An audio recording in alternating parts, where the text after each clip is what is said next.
Assalamualaikum warahmatullahi wabarakatuh teman-teman. Kembali lagi bersama saya Muhammad Aidil dengan NIM 19105313 dari kelas jurnalistik 1953A dengan mata kuliah manajemen media massa. Kali ini saya akan menjelaskan sedikit mengenai bagian dari struktur redaksi media cetak.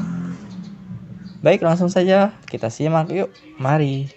Baiklah teman-teman, ini adalah bagian dari struktur media cetak. Yang pertama-tama akan saya jelaskan, ini adalah Dewan Komisaris. Dewan Komisaris adalah para pemilik perusahaan atau beberapa orang yang ditunjuk dalam periode waktu tertentu untuk mewakili para pemilik perusahaan.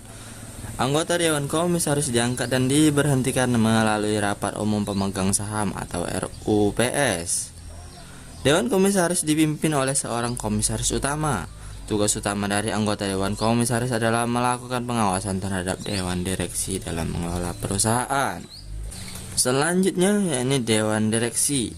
Dewan Direksi adalah para direktur perusahaan yang diangkat dalam periode waktu tertentu dan diberhentikan melalui Rapat Umum Pemegang Saham atau RUPS. Dewan Direksi bertanggung jawab untuk mengelola perusahaan dalam mencapai tujuan-tujuan perusahaan yang setiap ditetapkan dalam RUPS. Dewan Direksi dipimpin oleh seorang direktur utama yang akan membawahi, mengkoordinasi, dan mengawasi pelaksanaan tanggung jawab dari tiap direktur di bawahnya. Kemudian pemimpin umum bertanggung jawab terhadap semua operasi penerbitan pers yang mencakup bidang idealisme dan komersial organisasi media cetak. Pemimpin umum inilah yang menggariskan arah kebijakan media cetak tersebut. Pemimpin redaksi yang populer dengan sebutan Pemret bertanggung jawab terhadap keseluruhan kinerja redaksi. Pemret pemimpin para redaktur atau penanggung jawab rubrik.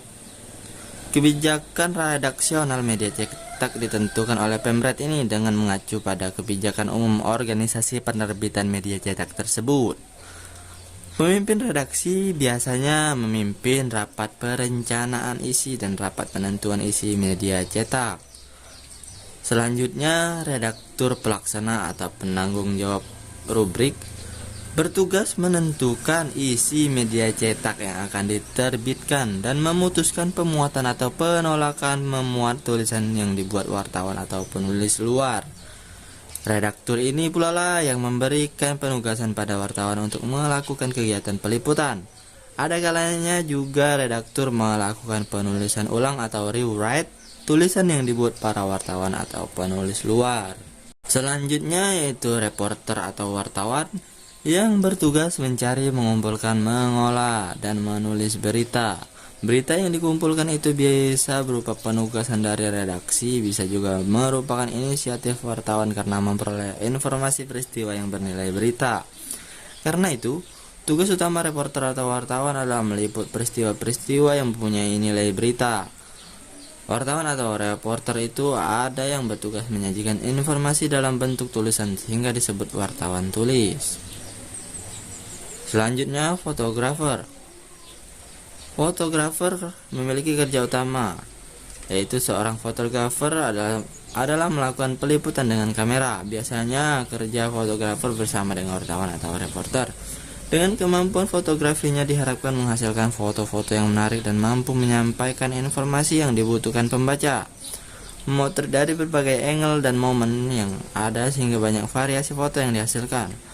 Fotografer yang menyajikan bentuk visual atau foto sehingga dinamakan wartawan foto. Kemudian pemimpin perusahaan yang bertanggung jawab terhadap kelangsungan hidup organisasi media massa. Pemimpin perusahaan bertanggung jawab atas sisi bisnis organisasi media massa. Jantung pemasaran media cetak ada di bawah kendali pemimpin perusahaan. Pemimpin perusahaan merumuskan kebijakan perusahaan yang berkaitan dengan strategi dan taktik pemasaran, baik pemasaran produk media yang ditangani bagian sirkulasi maupun pemasaran ruang media dalam bentuk penjualan ruang untuk pemasangan iklan yang ditangani bagian iklan. Selanjutnya, bagian sirkulasi yang bertanggung jawab pada kegiatan pemasaran, baik melalui penjualan secara berlangganan maupun eceran. Bagian sirkulasi menghitung jumlah produksi, jumlah pelanggan tetap dan eceran.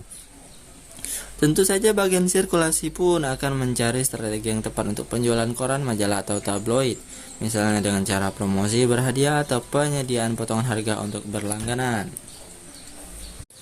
Selanjutnya bagian iklan. Bagian iklan yang bertugas utama adalah manajer iklan yang mencari pemasang iklan dan menjual ruang-ruang iklan yang disediakan media bersangkutan.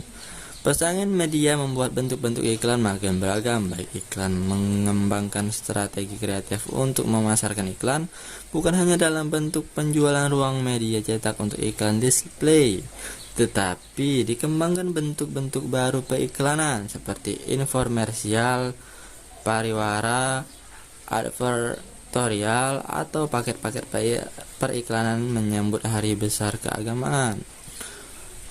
Selanjutnya yang terakhir, yakni administrasi atau keuangan, yang bertugas untuk menangani badan administrasi dan keuangan. Bagian ini menangani penggajian karyawan, pembayaran honorarium penulis luar, menyusun rencana anggaran, dan membukukan pendapatan. Pada bagian inilah disusun rencana anggaran dan satu media cetak. Oleh karena itu, bagian ini merupakan salah satu roh penting bagi usaha penerbitan media cetak. Yap, mungkin itu saja yang dapat saya jelaskan. Mungkin saja dapat bermanfaat bagi teman-teman dan menjadi ilmu bagi teman-teman. Dan sekian yang dapat saya sampaikan. Wassalamualaikum warahmatullahi wabarakatuh. Bye bye.